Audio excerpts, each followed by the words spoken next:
안녕하십니까. 2024년 구역공과 하나님 나라 백성의 뿌리와 열매 제4학기 하나님 나라 백성의 소망을 다룹니다. 오늘 본과는 제12단원 영원한 하나님 나라인데요. 제44과 영원한 하나님 나라라는 주제로 함께 살펴보겠습니다. 말씀은 요한계시록 22장 1절에서 8절입니다. 첫 번째 주제입니다. 새하늘과 새 땅입니다. 요한은 크고 놀라운 광경을 보았습니다. 그것은 철저하고 완전하게 주의 뜻이 실현되는 새로운 세상, 즉 하나님이 다스리시는 나라였습니다. 비록 우리 눈에는 주변의 하늘과 땅이 창조 이후 옛 모습 그대로 유지하고 있는 것처럼 보이지만 실제로는 타락과 어두움으로 모든 피조물의 탄식이 지금까지 끊이지 않고 있습니다. 우리는 이 땅에서 주님이 다스리시는 나라를 추구하는 가운데 장차 완성될 새하늘과 새 땅을 고대해야 될 줄 압니다. 두 번째 주제, 거룩한 성입니다. 사도 요한은 거룩한 성 새 예루살렘을 보았습니다. 이 거룩한 성은 하나님께서 친히 세우십니다. 또한 새 예루살렘은 하나님으로부터 내려옵니다. 따라서 하늘로부터 출발하지 않은 것은 하나님 나라에 적합하지 않습니다.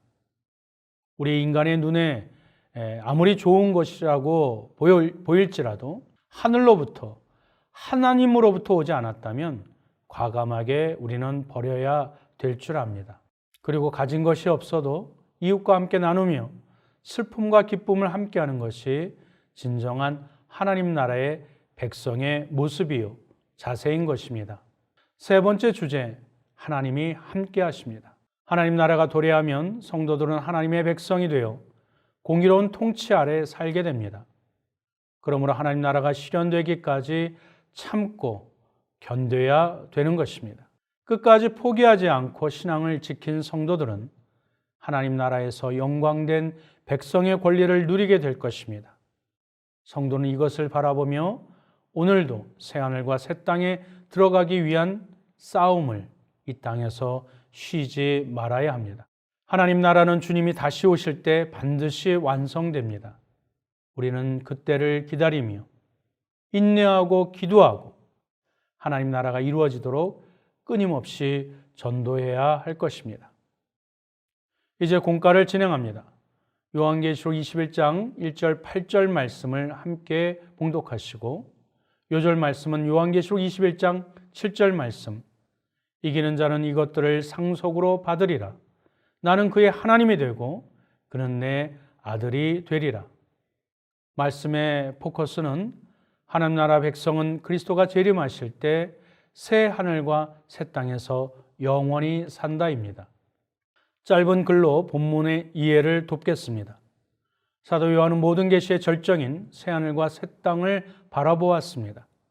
처음 하늘과 처음 땅이 없어졌고 바다도 다시 있지 않더라 라는 표현은 모든 피조물이 고대하던 바로 예수 그리스도 안에서 모든 것이 새로워지는 것이며 만물을 하나님과 화목하게 하는 하나님의 목적 성취이기도 합니다.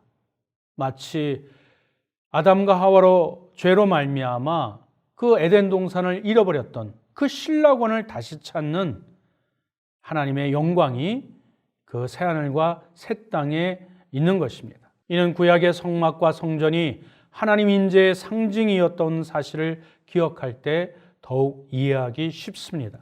그러나 동시에 성전은 예수님의 말씀처럼 성전이 된 나 자신이며 그리스도인은 그리스도의 몸이자 하나님의 영이 거하시는 성전입니다. 결국 새 예루살렘은 하나님이 거하실 처소이며 새롭게 변화된 하나님의 백성, 즉 우리들을 가리킵니다. 이제 말씀 속으로 세 가지 문항을 통해서 더 구체적으로 세밀하게 알아봅니다. 첫 번째입니다.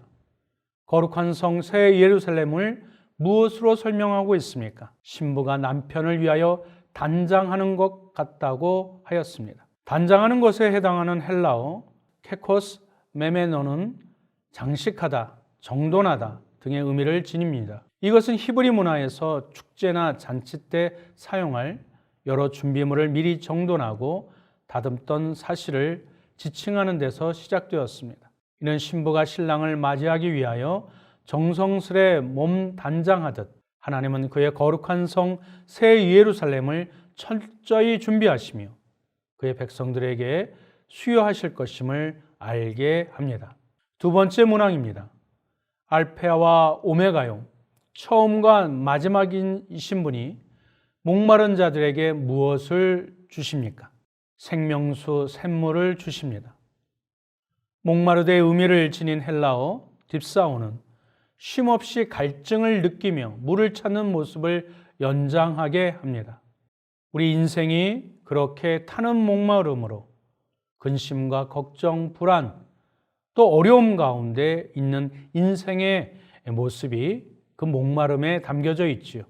따라서 이 끊임없는 갈증을 해결할 수 있는 생명수 샘물을 목마른 자에게 값없이 주시는 분이 바로 하나님 자신이심을 말씀을 통해서 우리에게 가르쳐 주십니다.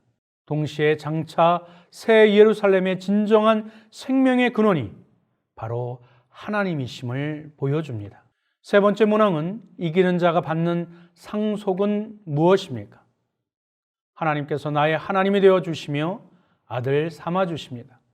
하나님이 나의 하나님이 되시고 아들 삼아 주신다는 것은 하나님께서 성도들을 그의 자녀로 삼아 주셨음을 천명하는 것이고, 이러한 복은 성령이 친히 우리의 영과 더불어 우리가 하나님의 자녀인 것을 증언하시나니, 자녀이면 또한 상속자 곧 하나님의 상속자요 그리스도와 함께한 상속자니 우리가 그와 함께 영광을 받기 위하여 고난도 함께 받아야 할 것이니라.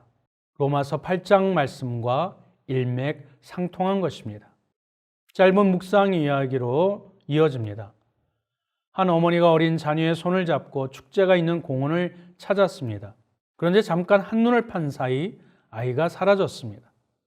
어찌할 바를 몰라 자녀를 찾아다니고 있는데 화려하게 차려입은 고족대가 요란한 음악을 연주하며 지나갔습니다.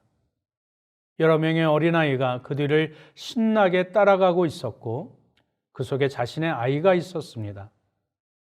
그러나 아이는 어머니를 찾을 생각이 전혀 없는 것 같았고 오히려 어깨를 들썩이며 고족대 행진에 몰입하고 있었습니다. 천국은 마치 어린아이의 눈에 비친 이 고족대 행렬, 곧 두려움과 걱정이 없는 희락과 평강의 동산이 아닐까요? 이제 마무리합니다. 하나님 나라의 상속이 무엇일지 한번 서로 생각들을 나누어 보면 좋겠습니다. 그리고 영원한 하나님 나라에 임할 수 있도록 서로 축복하며 하나님께서 우리에게 그 영생의 복을 허락해 달라고 함께 기도를 드립니다. 새하늘과 새 땅에서 하나님의 자녀로서 받게 될 그 상속이 무엇인지 우리가 또 구체적으로 함께 생각해 보고 이를 기대함으로 마무리를 하면 좋겠습니다. 주기도문이나 대표기도로 폐회합니다. 이제 하나님의 나라의 완성과 또 새하늘과 새 땅의 도래를 우리 믿음의 사람들이 고대하면서 이 땅의 어려움과 고난들을 믿음으로 극복하시고 천국의 소망을 갖고 주님 오실 날을 믿음으로 기대하시는 우리 모든 성도가 되시길 간절히 소망합니다. 감사합니다.